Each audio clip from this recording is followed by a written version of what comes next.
क्या नोट के डीपी में वॉलेट में मुस्कुराते हुए गांधी जी को शहीद आजम भगत सिंह या बोस या सरदार पटेल कभी रिप्लेस कर पाएंगे?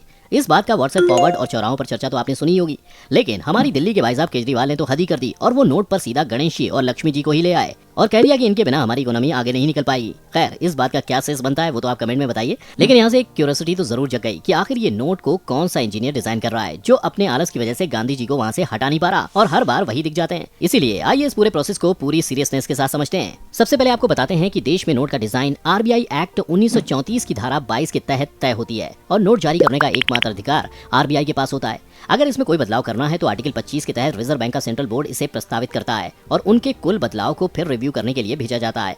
इस पर रिजर्व बैंक का केंद्रीय बोर्ड चर्चा करता है। बोर्ड की सहमति के बाद इसके लिए केंद्र सरकार से अप्रूवल लिया जाता है। अप्रूवल मिलने के बाद नए नोट छापे जाते हैं। यहाँ डिजाइन से मतलब ये है कि इसका रंग क्या होगा, इसमें कौन कौन सी चीजें और आर्ट कंटेंट ऐड किए जाएंगे। करेंसी मैनेजमेंट की पूरी जिम्मेदारी आरबीआई के एक अलग विभाग के पास होती है। फिलहाल इसके अध्यक्ष डिप्टी गवर्नर टी रविशंकर हैं। इसलिए आप समझ सकते हैं कि ये पूरा प्रोसेस कितना लेंदी है और आखिर में नोट पर होने वाले बदलाव की जिम्मेदारी केंद्र सरकार की ही होगी। यानी अगर आज भी मोदी सरकार चाहे तो रिजर्व बैंक को नए डिजाइन पर किसी की तस्वीर लगाकर उसे पास करने के लिए कह सकती है, लेकिन ऐसा करना इतना आसान नहीं है। अब आते हैं केजरीवाल साहब के कहे पर कि क्या नोट पर गणेश और लक्ष्मी जी आ सकते हैं या नहीं। तो दोस्तों, आपको बता दें कि भारत में नोट या सिक्कों पर देवी देवताओं की तस्वीर छापने पर कोई कानूनी रोक नहीं है। यानी कि अगर रिजर्व बैंक ऐसा डिजाइन तैयार करता है तो उसे सरकार पास कर सकती है। सरकार को इसके लिए कोई नया कानून बनाने की जरूरत नहीं है। और ऐसा नहीं है कि इंडियन करेंसी पर इससे पहले भगवान को नहीं लाया गया। 5 रुपए और 10 रुपए के सिक्कों पर वैष्णो देवी की तस्वीर छप चुकी है। लेकिन यहाँ पर ध्यान देने वाली बात यह है कि जो सिक्कों की डिजाइन है रिजर्व बैंक के हाथ में नहीं होती, बल्कि उनकी ढलाई और डिजाइन पूरी तरह से भारत सरकार के पास ही होती है। इसलिए सिक्कों पर रिजर्व बैंक के गवर्नर का जिक्र नहीं होता। इस तरह से अगर इन सिक्कों के एग्जाम्पल को हटा दें तो आज तक कभी भी ऐसी किसी डिजाइन पर यानी नोट के लिए रिजर्व बैंक ने विचार नहीं किया है। लेकिन आपको ये जानकर हैरानी होगी कि भारत में नहीं, लेकिन भारत से बाहर एक देश है जिसके नोटों पर गणेश जी की फोटो छप चुकी है। जी हाँ दोस्तों, आप इस नोट को देखिए। इसे इंडोनेशिया ने 1998 में छापा था और इस 20,000 रुपए के नोट पर भगवान गणेश की फोटो छपी हुई है। हालांकि अब इंडोनेशिया में ये नोट चलन में नहीं है और इसे बंद कर दिया गया है।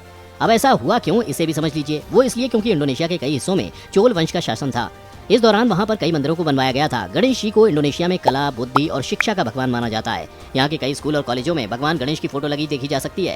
यही वजह है कि 20,000 रुपए के नोट में उनकी फोटो लगाई गई थी। इसके अलावा इंडोनेशिया के 50,000 रुपयों के नोट में बाली के मंदिर की फोटो है। यह नोट अभी भी चलन में है। हालांकि हिंदुओं के साथ ही अलग धर्मों के सिंबल को भी इंडोनेशिया के नोटों में जगह दी गई है। तो अब सवाल ये उठता है, क्या भारत में भी अगर लक्ष्मी गणेश को नोट पर लाया जाता है तो क्या गुरु नानक, क्राइस्ट या फिर इस्लाम की किसी प्रतीक को नोट पर लाया जा सकता है? खैर, ये सिर्फ सवाल है, इसका कोई जवाब नहीं है। अब अगर हम उस देश की बात करें जिसकी इकोनॉमी सबसे टॉप पर है, उसने अपने नोट पर किसकी तस्वीर लगा रखी है, तो आपको जानकर हैरानी होगी कि अमेरिकी डॉलर पर अलग अलग शख्स की तस्वीर आपको देखने को मिल जाएगी, क्योंकि डॉलर के नोट पर उनके पूर्व राष्ट्रपतियों की भी फोटो होती है जिनकी मौत हो चुकी है। हालांकि शुरुआत में ऐसा नहीं था, लेकिन बाद में कानून के जरिए इसे अपनाया गया। जैसे $100 के नोट पर यूएस के संस्थापक सदस्यों में से एक बेंजामिन फ्रैंकलिन की फोटो लगी है। वहीं $1 के नोट पर जॉर्ज वॉशिंगटन, $2 के नोट पर थॉमस जेफरसन, $5 के नोट पर अब्राहम लिंकन और $10 के नोट पर अलेक्जेंडर हैमिल्टन की फोटो लगी है।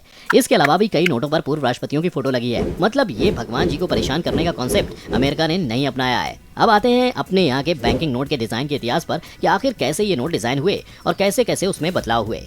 सबसे पहले नोट के स्ट्रक्चर को समझें तो भारतीय नोटों में एक तरफ महात्मा गांधी जी की फोटो छपती है और दूसरी तरफ ऐतिहासिक इमारतों या घटनाओं से जुड़ी फोटो छापी जाती है।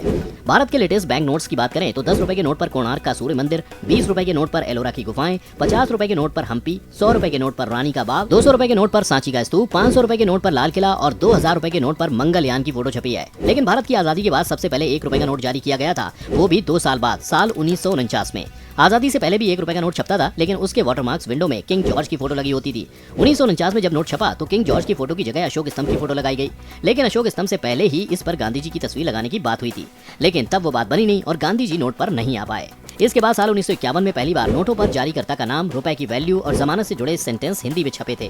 जैसे कि नोट के इस हिस्से में आप पढ़ें तो आपको मिलेगा कि कैसे रिजर्व बैंक का गवर्नर जनरल आपको इस अमाउंट का पे करने का प्रॉमिस करता है। अब 1 रुपए के आगे की कहानी बताएं तो 1951 में पहली बार 2, 5, 10 और 100 रुपए के नोट जारी हुए। इनके रंग अलग अलग थे, लेकिन डिजाइन में बहुत अंतर नहीं था। जिसके बाद 1953 में नए नोटों पर हिंदी को प्रमुखता से छापा गया। साथ ही तय किया गया कि रुपया का बहुवचन रुपए होगा, यानी पहले की 10 रुपए की जगह 10 रुपया लिखा जाता था, जो कि ग्रामेटिकली इनकरेक्ट था। इसके अगले साल यानी 1954 में 1000, 5000 और 10,000 रुपए के नोट जारी किए गए। इन पर शेर, हिरण और सेलिंग बोर्ड की फोटो रहती थी। हालांकि 1978 में इन नोटों को चलन से बाहर कर दिया गया। इसके बाद 1972 में पहली बार 20 रुपए का नोट और 1975 में 50 रुपए का नोट जारी किया गया। 1975 में 100 रुपए के नोट पर कृषि आत्मनिर्भरता और चाय बागानों से पत्तियां तोड़ने की फोटो लगने लगी। लेकिन 1980 का दशक इकोनॉमी और नोटों में भारी बदलाव वाला साबित हुआ। इस दौरान देश की इकोनॉमी तेजी से बढ़ रही थी और लोगों की परचेसिंग पावर भी। ऐसे में 2 रुपए के नोट पर देश के पहले सैटेलाइट आर्यभट्ट की फोटो, 1 रुपए के नोट पर तेल कुएं, 5 रुपए के नोट पर ट्रैक्टर से खेत जोतते किसान, 10 रुपए के नोट पर कोणार्क मंदिर का चक्र, मोर और शालीमार गार्डन की फोटो लगने लगी। फिर आया साल 1987। इसी साल के अक्टूबर महीने में महात्मा गांधी की फोटो वाले नोट जारी किए गए। 500 रुपए के नोट में अशोक स्तंभ के वाटरमार्क्स के साथ गांधी की फोटो छपकर आई थी। मगर असली बदलाव आया साल 1996 में, जब बैंक नोटों के वाटरमार्क पर महात्मा गांधी की फोटो वाले नोट चलन में आए। 1996 के बाद चलन में आए सभी नोटों में सामने की तरफ अशोक स्तंभ की जगह महात्मा गांधी की फोटो लगकर आने लगी थी। अशोक स्तंभ के शेर को हटाया नहीं गया था, बस इसे वाटरमार्क विंडो के लेफ्ट में शिफ्ट कर दिया गया था। यानी अब बैंक नोटों में महात्मा गांधी की फोटो 2 जगह छपने लगी थी, एक सामान्य फोटो के तौर पर और एक वाटरमार्क के तौर पर। महात्मा गांधी की फोटो वाले नोटों को शॉर्ट में MG सीरीज वाले नोट भी कहते हैं। लेकिन आपको जानकर हैरानी होगी कि 1969 में उनके जन्म के 100 साल पूरे होने की नाम पर भी गांधी जी की तस्वीर पहले ही नोट पर आ गई थी और रिजर्व बैंक ने तब रिमेम्बरेंस के तौर पर 100 रुपए के नोट निकाले। नोटों पर उनकी तस्वीर के पीछे सेवाग्राम आश्रम भी था। महात्मा गांधी सीरीज 2005 के तहत 10, 20, 50, 100, 500 और 1000 रुपए के नोट जारी किए गए थे। इनमें पुरानी सीरीज के मुकाबले कई नई सिक्योरिटी फीचर्स जोड़े गए थे। हालांकि 8 नवंबर 2016 की आधी रात के बाद नोटबंदी कर 500 और 1000 रुपए के सभी नोट अवैध घोषित कर दिए गए और दुनिया को मिले गुलाबी और हरे नोट, और आज तक यही चल रहा है। खैर, आपको यहाँ एक इंटरेस्टिंग बात बताएं तो गांधी जी की जो तस्वीर आज हम नोट पर देखते हैं वो वायसराय हाउस में 1946 में खींची गई थी। वहाँ पर तब गांधी जी म्यांमार और भारत में ब्रिटिश सेक्रेटरी के रूप में काम करने वाले फ्रेडरिक पैथिक लॉरेंस से मुलाकात के लिए पहुंचे थे। वहीं ली गई गांधी जी की तस्वीर को पोर्ट्रेट के रूप में भारतीय नोटों पर छापा गया। हालांकि ये तस्वीर किस फोटोग्राफर ने खींची इसके बारे में कोई जानकारी मौजूद नहीं है। अब जाते जाते आपको एक और इंटरेस्टिंग बात बता दें कि देश में जो नोट बंद हो जाते हैं उनका क्या होता है। तो दोस्तों, साल 2016 में केंद्र सरकार ने 1000 और 500 के पुराने नोटों को सर्कुलेशन से बाहर किया था। यानी वो नोट अमान्य घोषित कर दिए गए थे और उनकी जगह 500 और 2000 रुपए के नोट जारी किए गए थे। हालांकि नोटबंदी एक अलग प्रक्रिया है। आमतौर पर नए नोट छपने पर पुराने नोटों पर असर नहीं होता, पुराने नोट चलते रहते हैं। आपने देखा होगा कि 10, 20, 50 या 100 रुपए के नोटों के साथ साथ पुराने नोट भी मार्केट में उपलब्ध हैं। बस होता यह है कि नया डिजाइन लागू होने के बाद पुराने डिजाइन वाले नोटों की छपाई नहीं होती, पर वो सर्कुलेशन में बने रहते हैं। खैर, आपको क्या लगता है, क्या नोट पर गांधी जी को बदलने का समय आ गया है? आप अपनी राय हमें कमेंट करके बता सकते हैं। साथ ही वीडियो को लाइक और शेयर करना ना भूलें और चैनल को सब्सक्राइब कर लें।